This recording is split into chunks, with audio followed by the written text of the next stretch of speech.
Bonjour, bonsoir, ça dépend là où vous allez suivre ce message. Peut-être que vous l'aurez le soir ou la journée. Que le Seigneur vous bénisse, vous tous qui êtes en connexion avec nous à travers ces réseaux pour suivre ce message. Alors avant de commencer, nous voulons d'abord prier. Seigneur, nous bénissons ton Saint-Nom. Toi qui es dans les cieux, a décidé, Seigneur, que nous puissions, Dieu Tout-Puissant, partager, Seigneur, ce message. Tu nous donnes la vie. Depuis le matin, tu as veillé sur nous. Seigneur, donne-nous force, sagesse, intelligence. Donne, Seigneur, la compréhension, ô Dieu, afin que l'Église de Jésus-Christ qui recevra ce message, Seigneur, puisse accomplir ce pourquoi tu l'as envoyé. Parce que ta parole ne sort jamais pour rien. Quand tu donnes ta parole, Seigneur, tu l'accompagnes, Seigneur, par des signes et des prodiges. Tu l'accompagnes, Seigneur, pour que ton peuple, pour que ton Église, Seigneur, puisse l'accomplir. Laisse que toute gloire te revienne à toi, Père. Et nous avons prié dans le nom précieux de Jésus. Amen. Alors, aujourd'hui, nous voulons parler parce que le Seigneur nous a donné un message. Ce message concerne la République démocratique du Congo. Vu que nous sommes en train de nous approcher du 30 juin, et comme tout le monde sait, c'est la date anniversaire de notre indépendance. Donc, j'étais en train de prier, le Seigneur nous a donné ce message. Et avant de commencer, je voudrais d'abord lire la parole de Dieu dans 1 Chronique chapitre 21, le verset 14 à 15, la Bible dit ceci. L'Éternel envoya la peste en Israël, et il tomba 70 000 hommes d'Israël. Dieu envoya un ange à Jérusalem pour la détruire, et comme il la détruisait, l'Éternel regarda et se repentit de ce mal, et il dit à l'ange qui détruisait, « Assez, retire maintenant ta main. » L'ange de l'Éternel se tenait près de l'air d'Ornan, le Jébusien. La parole de Dieu dit que l'ange que l'Éternel avait envoyé pour détruire Israël était déjà à l'œuvre. Il était déjà en train de détruire. Et quand il a commencé son œuvre à Jérusalem, Dieu a vu la souffrance qu'Israël était en train de connaître et Dieu a dit assez. Dieu a arrêté l'ange et Dieu a parlé au roi, que le roi sache ce qu'il doit faire pour que la destruction s'arrête. Alors aujourd'hui, conformément à ce message, le Seigneur nous a donné un message pour l'Église et pour la République démocratique du Congo. Et ce message est divisé en deux points.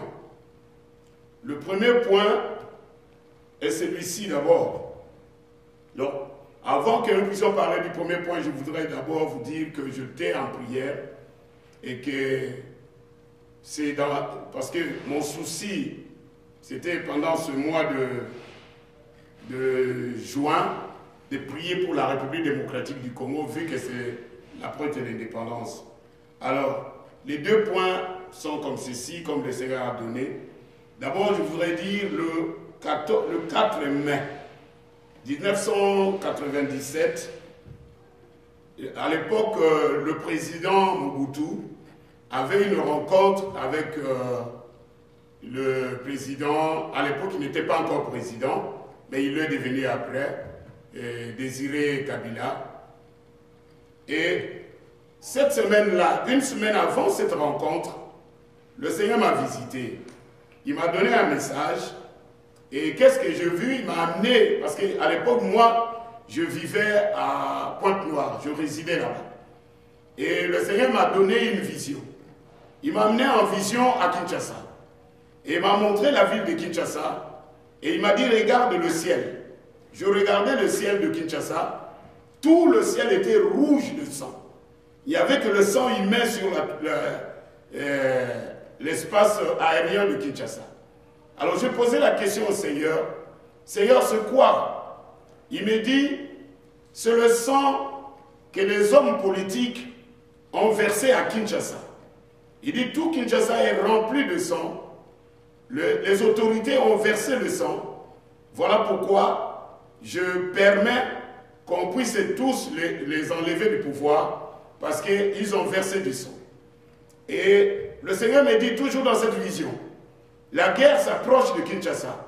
mais je ne permettrai pas que la guerre entre à Kinshasa, parce que Kinshasa a beaucoup souffert, le Congo a beaucoup souffert, mais le sang ne sera pas versé à Kinshasa.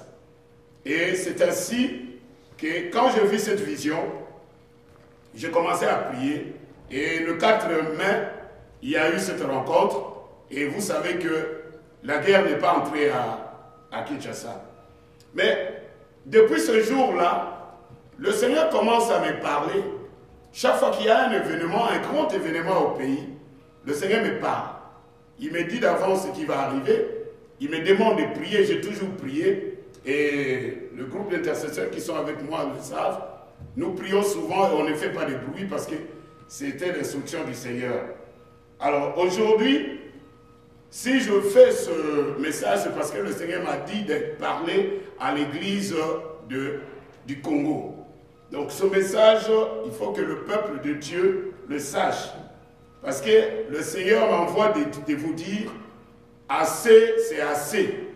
Le Seigneur a décidé d'arrêter la souffrance, d'arrêter la mort dans la République démocratique du Congo. Les gens la mort qui était en train de détruire le pays, Dieu a arrêté, comme il avait arrêté avec Jérusalem, quand il a montré à David, que David, toi, roi, tu as péché, mais c'est le peuple qui était en train de mourir. Mais aujourd'hui, j'arrête. Et Dieu dit, assez, c'est assez. Le peuple a beaucoup souffert, maintenant Dieu arrête la souffrance. Voilà le message que j'ai.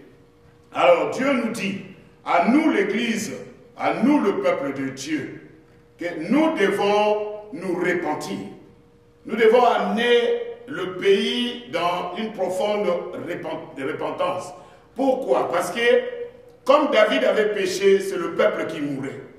Et il est de même dans la République démocratique du Congo. Depuis le temps de Mobutu, les autorités ont sacrifié. Les autorités ont versé du sang. Et pour avoir même le poste, pour être élevé, pour entrer dans les sphères élevées du pouvoir, il fallait sacrifier. Il fallait appartenir à des groupes occultes.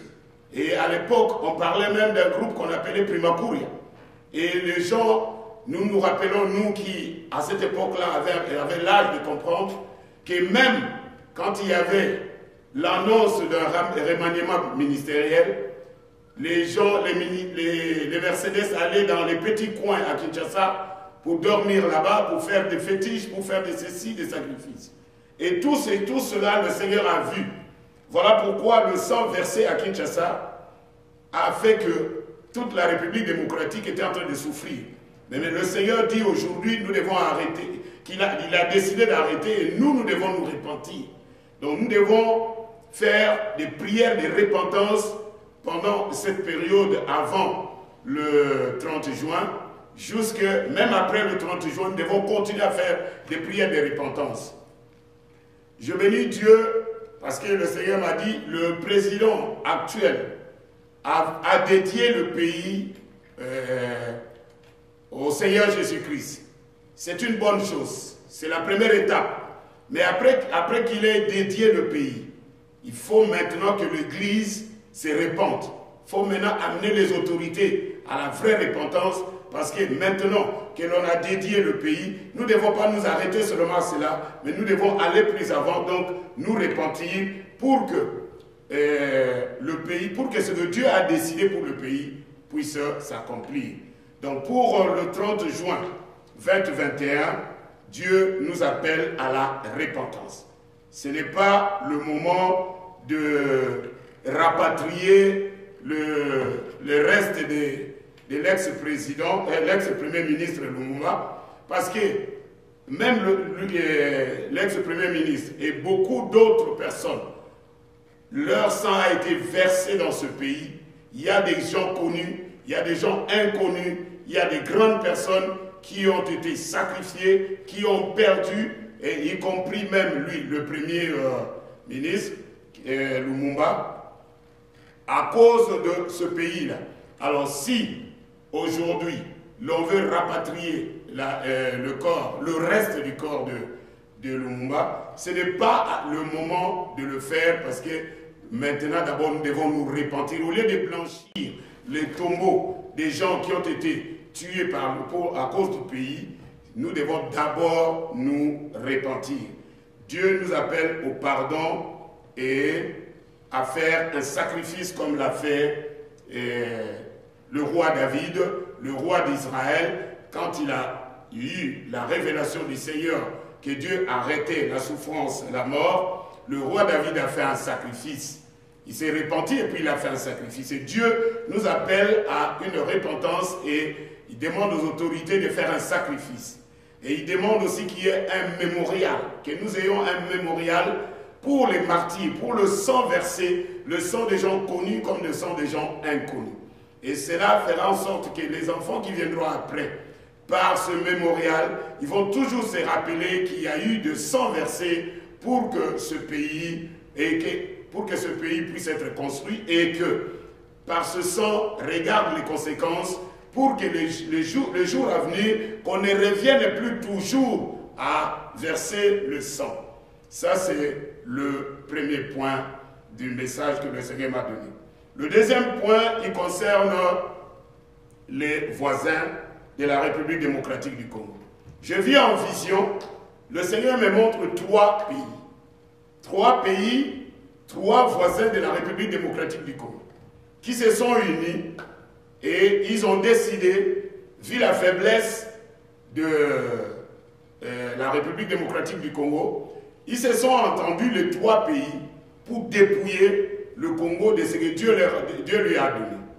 Et ils ont commencé à piller le Congo, ils ont commencé à dépouiller le Congo. Ces 3 pays, il y a 2 pays qui le font d'une façon ostentatoire, dont tout le monde voit. Mais il y a un autre, un 3e, qui le fait pareil, mais d'une façon où il est caché. Donc les gens, il faut être vraiment dans le milieu pour comprendre. Je ne sais pas ces 3 pays, quels sont ces pays. La République démocratique a 9 voisins, mais moi le Seigneur m'a parlé de 3 pays. Et il m'a dit dans ces 3 pays, il y a 2 qui sont vraiment en train de dépouiller le Congo de ce que Dieu lui a donné. Et il y a un autre qui est en train de faire la même chose, mais d'une façon cachée. Alors le Seigneur dit ceci, le message pour ces 3 pays, c'est que Dieu a décidé d'arrêter la souffrance du Congo. Alors, que ces 3 pays sachent ceci. Le monde entier, il y a ceci qui va leur arriver. Le monde entier va comprendre ce qu'ils sont en train de faire. Et s'ils n'arrêtent pas, ils ne se répandent pas, la souffrance va se retourner vers eux. Et ils ne seront plus acceptés dans le monde comme ils le sont maintenant. Parce que ce qu'ils sont en train de faire, le Seigneur a mis ça en lumière. Deuxième chose que le Seigneur leur demande, et c'est ceci. Il dit, le Seigneur me dit, il y a une grande calamité qui est en train de venir dans le monde. Il y a une souffrance qui est en train de venir. Et il n'y a que les groupes qui sont unis, les pays qui sont unis, qui vont passer cette calamité sans problème. Mais les hommes, disons les pays, les nations, qui iront chacun par ses moyens, aura des difficultés énormes pour dépasser cette période de calamité. Le Seigneur me dit, ce qui s'est passé avec le Covid-19 n'était qu'un début, ce n'est qu'un commencement. Parce que si nous regardons pendant ce qui s'est passé avec le Covid-19, nous voyons que tous les pays africains, personne ne pouvait faire quelque chose contre le Covid.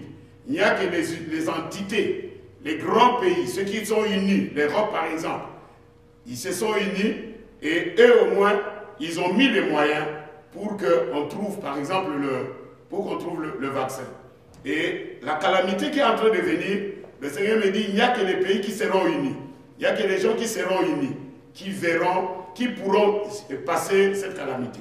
Et le Seigneur m'ouvre les yeux, il me montre ces pays, ces voisins du Congo démocratique, qui sont allés trop loin, qui ont avancé, qui ont progressé, mais quand cette calamité est arrivée, le Congo, qui venait lentement, les a rejoints et les a dépassés. Et ils étaient en train de se dire, si nous étions unis, si nous étions tous ensemble, nous les Africains, nous saurions dépasser cette calamité sans difficulté. Donc voilà ce que le Seigneur me dit d'informer, de parler aujourd'hui à toute nation, les voisins de la République démocratique du Congo, qui se retrouvent dans ce message, qui se disent nous allons piller, nous allons dépouiller le Congo et nous serons avancés. Je vous dis, le Seigneur me dit de vous dire, vous êtes des frères, vous devez travailler en unité. Ce n'est pas par hasard que vous êtes des voisins. Dieu a décidé que nous soyons des voisins. Dieu a voulu que nous soyons des frères. Nous sommes des frères, même s'il y a des frontières qui nous séparent. Mais voyez l'exemple de l'Europe. L'Europe a plusieurs frontières, mais ils sont tous unis, ce sont des frères. Quand il y a un petit pays qui a un problème en Europe, les autres pays, puisqu'ils sont tous ensemble, ils viennent au secours et ils dépassent cette difficulté. C'est ça que Dieu a voulu que nous aussi en Afrique nous soyons. Dieu attend que l'Afrique soit unie. Dieu demande, ordonne que l'Église en Afrique, nous prions pour que nos dirigeants comprennent ce message. Nous ne sommes pas des ennemis, nous sommes des frères, nous sommes appelés à vivre ensemble. Même les générations qui viennent après continueront à vivre ensemble.